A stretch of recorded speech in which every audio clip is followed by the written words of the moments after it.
हर हर महादेव, हर हर महादेव। पार्वती पतये हर हर महादेव की जय।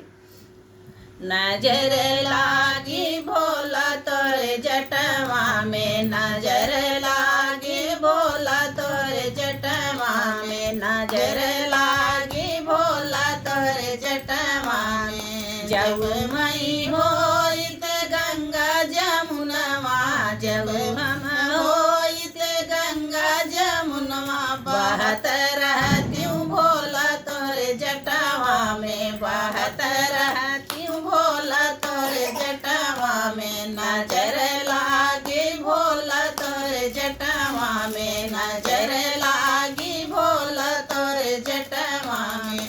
जब मई होइत बेला चमेला, जब मई होइत बेला चमेली, चढ़त रहती भोला तोरे चरण में, चढ़त रहती भोला तोरे चरण में। महक रहती हूँ भोला तोरे चरण में, महक रहती भोला तोरे चरणों में। नजर लागी भोला तोरे चरणों में, नजर लागी भोला तोरे जटवा में, नजर लागी भोला तोरे जटवा में।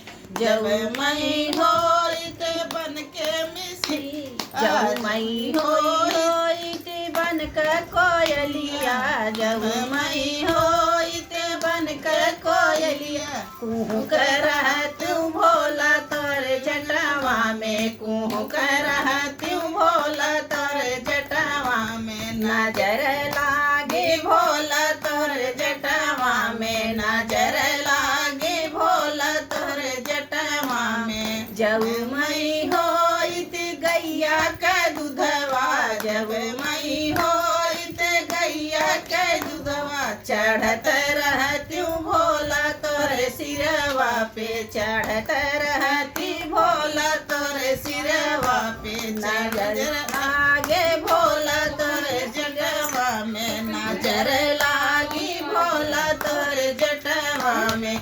जब मई होइत गैया का घियना, जब मई होइत गैया का घियना, जलत रहती हूँ भोला तोरे चरण में, नलत रहती हूँ भोला तोरे चरण में। नजर लागे भोला तोरे जटवा में, नजर लागी भोला तोरे जटवा में। महादेव की जय।